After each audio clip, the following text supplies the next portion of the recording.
Well, hello folks, this is Jeffrey Daugherty back with another episode of the Jeffrey Daugherty Show.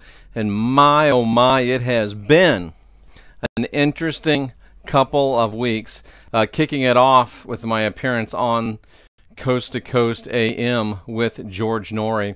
Spent 2 hours with him on Sunday, April 6th.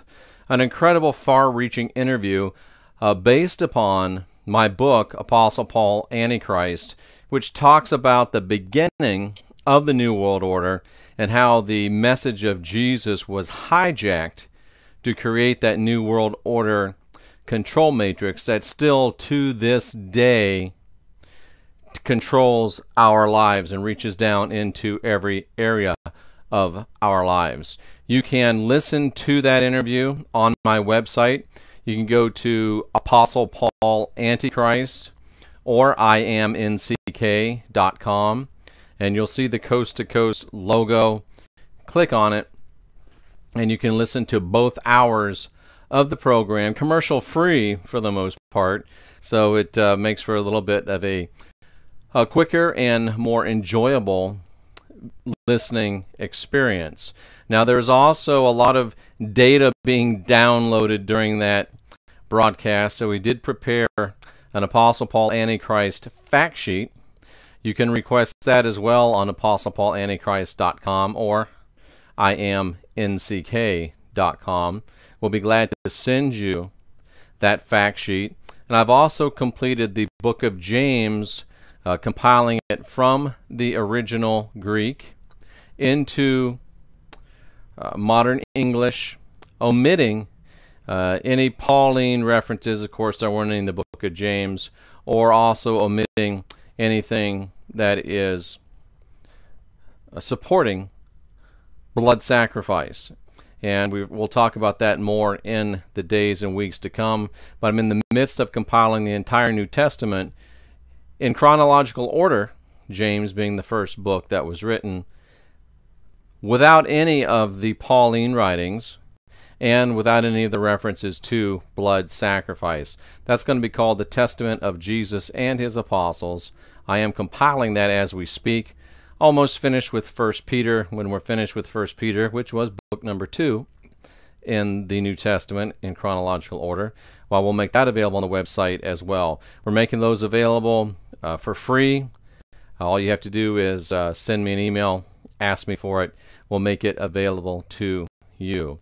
Now, if you want to follow me on Twitter, it's at NCKabbalah. If you want to like me on Facebook, it's Jeff A. Daugherty, and I believe there's also a Jeffrey Daugherty Show Facebook. And I've met so many great people on Facebook since the Coast to Coast interview. Met even more great people on Twitter since the Coast to Coast interview. Met a lot of great people through the social media. And, you know, a lot of times I joke about social media and how it's kind of silly, but I have met a lot of awfully nice people, and some that I don't know if they're not nice, but they don't care for me too much. You know, I get a chuckle reading the reviews of my book on the sites where it's being sold, and it's either, oh, we really love the book, it's great, or this guy's a devil. There's no in between, and frankly, I didn't expect there to be any in between. So that book is available, Apostle Paul Antichrist. You can get it on ApostlePaulAntichrist.com. And if you buy it between now and for the rest of this week, I'm also including a free ebook about cosmic energy and healing. So that's a nice little bonus if you want to go ahead and take advantage of ordering that book here this week.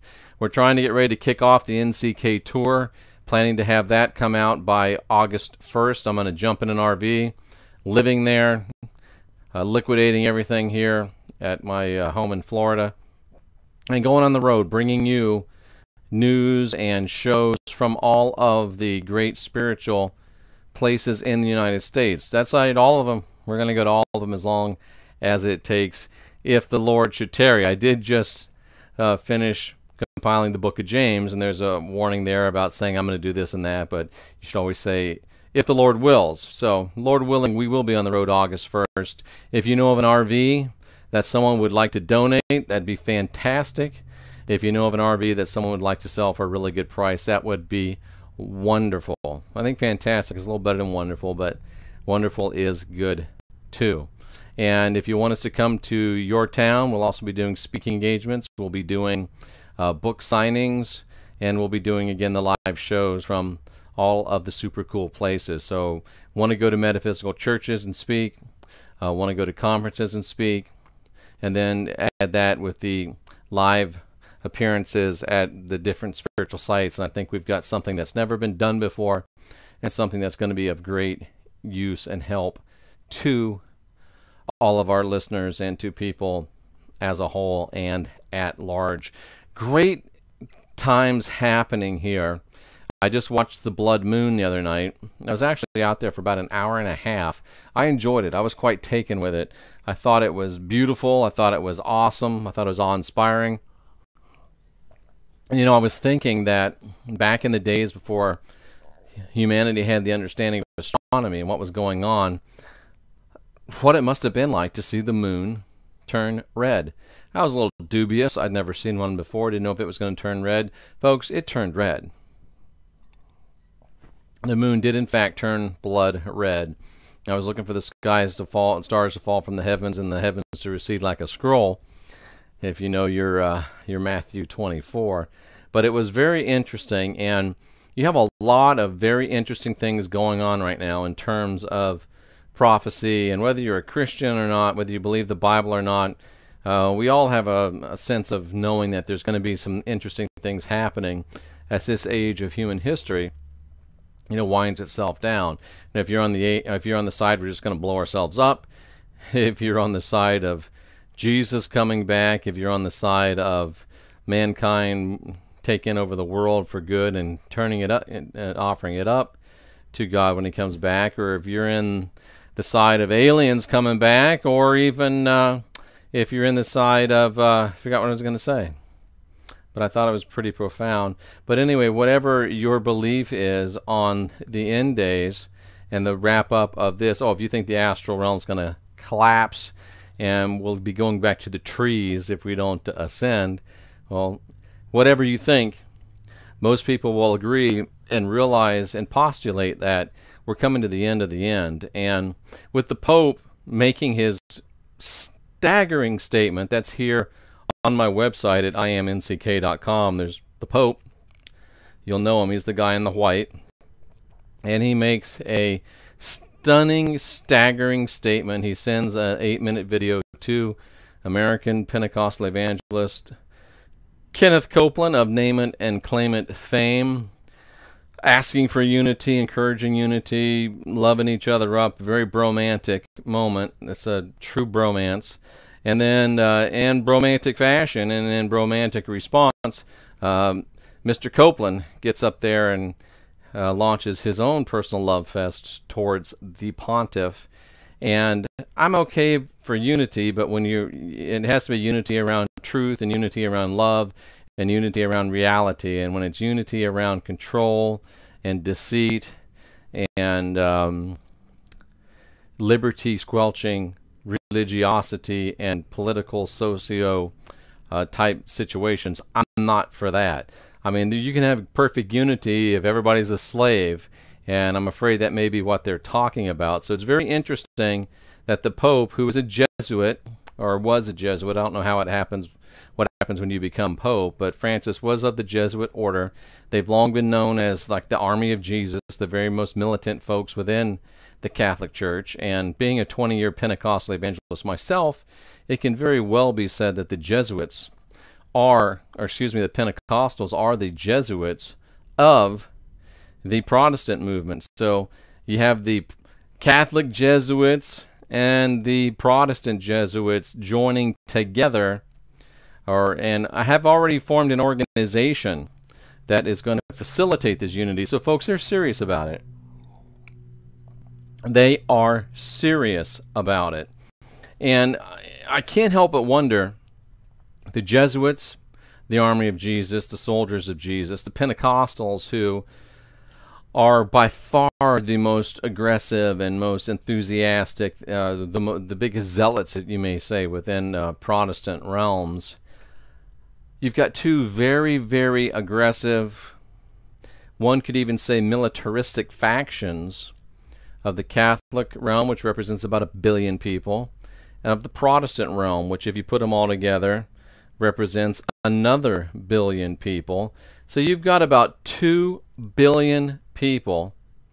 There's not 1 billion Pentecostals, there's 1 billion Protestants. So if the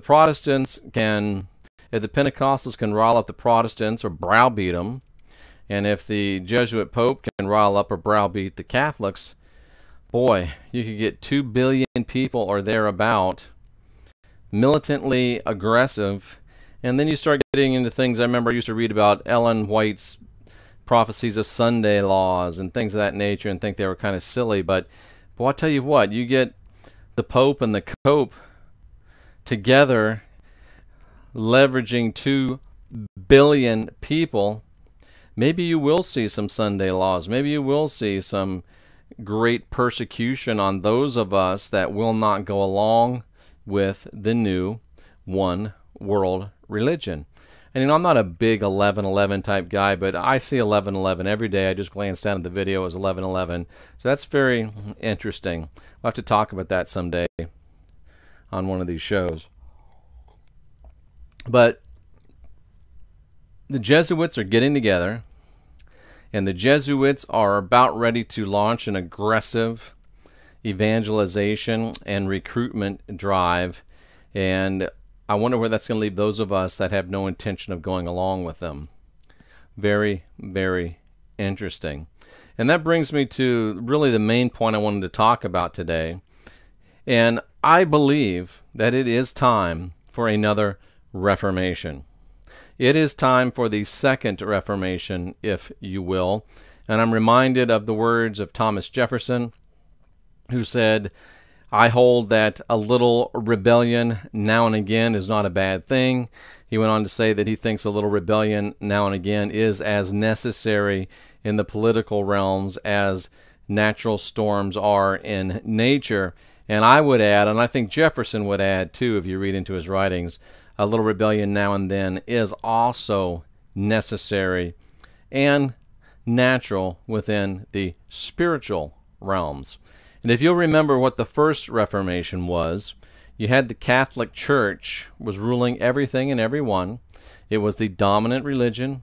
It was really arguably the only religion, outside of Islam and Judaism, you could say. So it was the Western religion. It was the religion of Jesus, really. And then there were these guys named the Protestants. They were protesting some things. They were protesting certain doctrines. We won't really go into that much.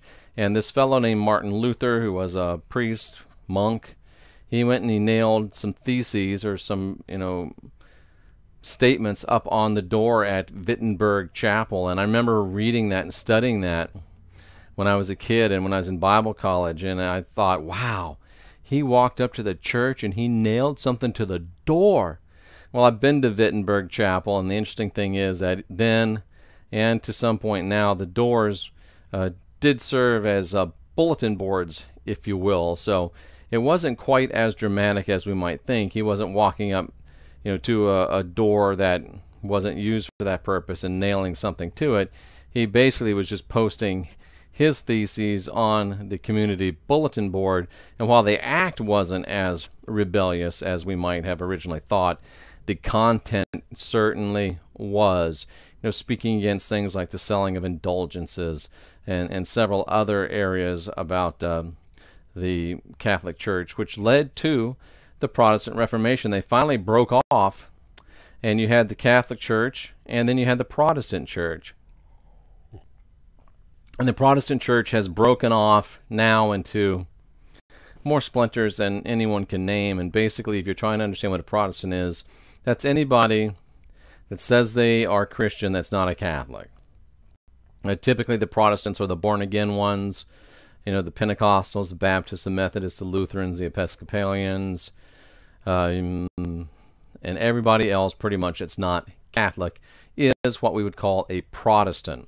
So that was the first Reformation, breaking away from the Catholic Church. And really, part of that Reformation was, let's turn away from the leading of priests and the Pope, and let's begin to embrace the Bible as the rule of doctrine and practice. And that's a great idea. I'm 100% for following the words of the Bible if we knew that we had the Bible. What we have today in 2014, as I record this, is a collection of now 66 books. There's probably at least that many that were thrown out of it. What we have now is basically a hand-me-down version that was compiled by one group in England that was trying to push their religious agenda. And now we have what Thomas Jefferson is called, and I find this fascinating.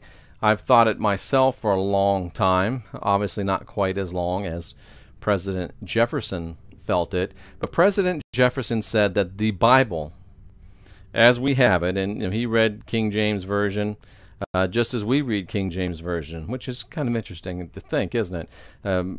Thomas Jefferson in the 1700s, King James Version came out about 1616.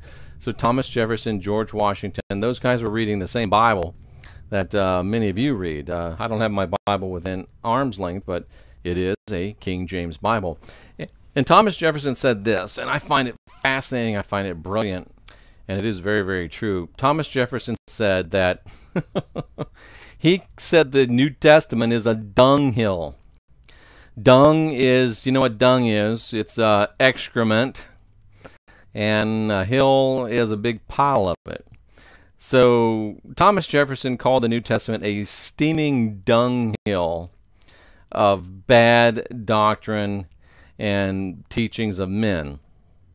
And he said our job is to dig through the dunghill and find the diamonds of the true words of Jesus that are hidden within the dunghill. Reminds me of the old story of the little boy who was the eternal optimist. He's in a room filled with horse manure, digging through with a smile on his face. Somebody says, "Son, you realize you're in a room full of horse crap? How could you be smiling?" And he says, "Well, with all this manure, there's got to be a pony in here somewhere."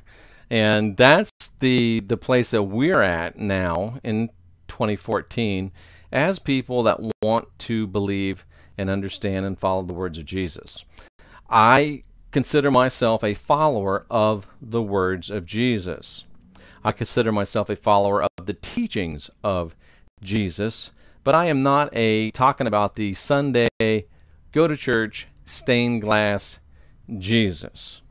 I'm talking about the real words that came out of the mouth of Jesus, and I believe they are in the New Testament. Some of the words of Jesus are in what we call the New Testament, but like Thomas Jefferson said, they're diamonds hidden amongst a steamy pile of dung. And I found when you start digging through trying to find the diamonds, you get a bunch of flies buzzing you, and some of them are those biting type of flies. So it's time for us to have another Reformation. First Reformation said we're not going to believe people, priests, popes. We're going to believe the Bible. This second Reformation, the second Reformation needs to say we're not going to believe a Bible that was printed by popes and priests and preachers and politicians. We are going to search, seek out, and hold dear and adhere to the teachings of Jesus. We left the Pope and started searching the Bible because we thought that was the best way to go. Might have been. There's some good arguments for what has happened down through the centuries. We'll talk about that sometime. But now it's time not to be content with the dunghill anymore, and not to be as tolerant of the dunghill as we've been. It's time now to start searching for the diamonds in the dung. It's time to start searching for the diamonds within the dung, and it's also time to start identifying what is diamond and what is dung. On the left hand, we got to say, sorry, this is dung. On the right hand, this is diamond. So all the diamond we're going to keep, we're going to study. All the dung, we're going to throw it away, and we're going to wash our hands of it. It's time to identify dung. It's time to identify diamonds. And right away, all you religious people start hollering and screaming. And I know why you're hollering and screaming, because I used to be a religious person. Because when you start searching for the diamonds among the dung, and you start identifying dung, identifying diamonds, who gets to choose? That's the problem. How do you control people? If you can't tell people this is a diamond, this is dung, you're just going to let them decide for themselves? Exactly. We're coming to the place, the Second Reformation is about people that don't need to be told what to believe. It's about people that don't need to hear their truth come from behind a pulpit.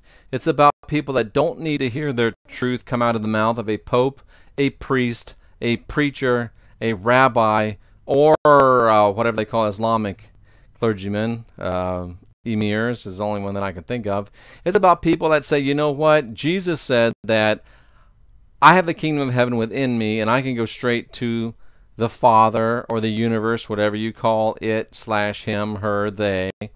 And I don't have to go through these various religious institutions to get my golden ticket punched so I can make it to their version of whatever the paradisical afterlife is. So the idea today is forget the Pope, forget the priest, forget the pastor, forget the rabbi, forget the emir, imam, whatever. Forget those people. And start your own spiritual journey. Wow, what a concept. You mean, Jeff, you want me to search through the New Testament on my own and decide what's dung and what's diamond? Exactly. Jeff, you want me to search through the New Testament and say, oh, this sounds like dung to me, I'm going to throw it out? Exactly. Jeff, you want me to search through the New Testament and say, oh, this looks like a diamond, I'm going to keep it? Exactly. Thomas Jefferson, who wrote the Declaration of Independence, the guy who penned and authored the ideas that brought us many years of political liberty. I think those have long since gone by, at least in the Jeffersonian ideal. But he also wrote a document and gave us an idea of how to find spiritual liberty, because Jefferson said, all these people have been perverting the doctrines of Christ. He said, first of all, Paul was the first and great corrupter of the doctrines of Jesus, and I attempted to sift them apart. So what Jefferson said, here's his prescription for spiritual liberty. You know his prescription for political liberty. Here's the Jeffersonian description for spiritual liberty. Number one, realize that Paul was the first great corrupter of the doctrines of Christ. Number two, sift through the New Testament and get rid of everything that came from the mouth of Paul. And then step number three is realize that even after you've gotten rid of the Pauline dung, and it was all dung. And let me just say this, Scotty Roberts, who you know, if you listen to Coast to Coast, you've heard him. If you listen to and watch TV's Ancient Aliens, you've seen him on. If you follow me on Facebook, you've seen Scotty's posts. He's a good friend of mine and a very brilliant fellow, has a very background similar to mine, and we share a lot of beliefs. Thus, I know that he is, in fact, brilliant. But Scotty asked me, Jeff, what about things like the love chapter? Paul wrote that. How could he be a bad guy if he wrote all that stuff? He said, I believe you, Jeff, but that thing gives me some pause. You know what's funny? Actually, my son, Joshua Daugherty, sent me a link to some Essene writings, which are outstanding. And in part of these Essene writings, Jesus is actually the one that said, love is patient, love is kind. That love chapter that Paul stole and put under his name was actually uttered by Jesus, whose real name is Yeshua, but we're not going to strain you on that right now. There's enough for you to wrap your minds around right now without going down that road. Baby steps. It's okay. Take a deep breath. In through the nose, out through the mouth, and just relax. It's going to be okay. But Jefferson said, get rid of Paul. With what's left, you separate what you take the New Testament, you separate what's Jesus, what's Paul, get rid of everything that's Paul.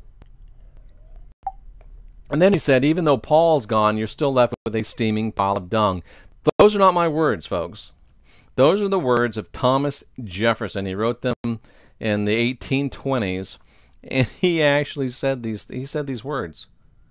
The New Testament is a pile of dung. I added the steamy. It's the more descriptive. But he said the New Testament is a pile of dung. So you get rid of Paul. You're still left with a pile of dung.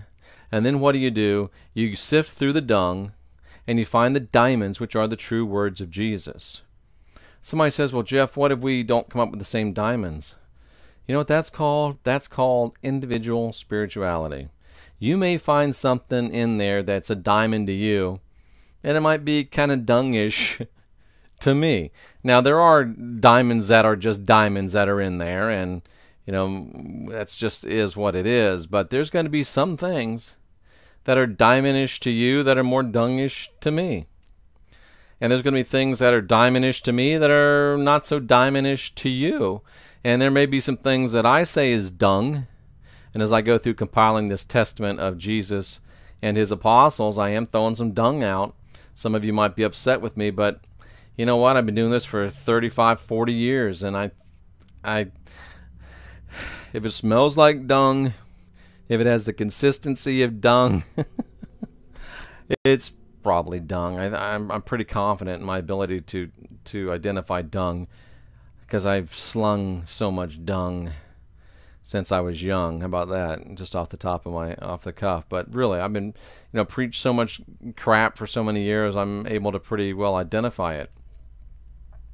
But if you disagree with me, you can disagree with me, and that's called spiritual individuality. That's called learning at our own way. That's called the kingdom of heaven in you, kingdom of heaven in me, and we, you may be here, I may be here, and we just may not be on the same level, and that's okay. We don't break off and start another group. We just live with each other and love each other. Again, I just compiled James, and he talked very much about loving one another and not judging one another and not looking down on one another and not creating divisions and schisms, but having a big tent where we realize a lot of people are at a different level of camping at any given moment, but we're all going to the same beautiful forest in the end. Silly analogy, but it kind of worked at the moment. So the new Reformation has to be to move from the Bible, learn to sift through the dung that is the Bible. Jeff, you're telling me the Bible's dung. I am telling you the Bible's dung because Thomas Jefferson told you that, and I've studied it enough to know that all you have to do is read anything from anybody that's an objective scholar, and the changes and the controversy and the outright conspiracy and the outright lying and cheating and stealing that has gone on with the interpretation and the translation of the Bible down through the years, unless you have your head planted in the sand, and when you pull your head up, you're la la la la la la la la la, unless you just will not receive any truth. You've got to realize that what we have today as a Bible is so circumvented, so convoluted, so messed up that dung is a perfect word for it. Doesn't mean that the Word of God's not in it. It means that there's a lot of other stuff that's not the Word of God that's in it. And I know it's easy for you to believe the Bible is the inerrant Word of God to man. I know it's much easier for you to believe every jot, every tittle, every line. I know it's easier for you to quote, to say, oh, from Genesis 1:1 to Revelation 22:21, the whole thing is the Bible. It's very, very easy to say that. It's very, very comforting to say that. And it's also very, very naive to say that. And you cannot say that with an open and an inquisitive mind. I'm sorry, but the time has come where we have to call dung dung if we're really going to find any diamonds. Do you hear that? You've got to be willing to call what is dung dung if you're going to be able to differentiate it and be able to find some diamonds. And that's what it's time for. A new Reformation. The second Reformation.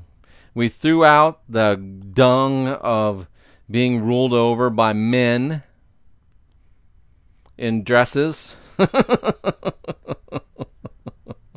Not that there's anything, some of my friends are men that like to wear dresses, and that's your thing, but you're not going to dictate to me spiritually wearing a dress or not. But we said we're not going to listen to the men in dresses, so we started listening to other men in other dresses, and then they started wearing pantsuits, preachers. But now we're done listening to men, and we're done listening to the words that those same dudes that we reformed from wrote. Think of that. The Reformation, the first great Protestant Reformation, was based on a book that really came through Roman Catholicism, and then our Protestantism is based on a book that is Pauline. It's straight from the Nero-Pauline matrix. And we're saying, oh, we protest, but we still do and practice just about every single thing they do. I mean, Protestants are pretty much Catholics that aren't afraid of holy water.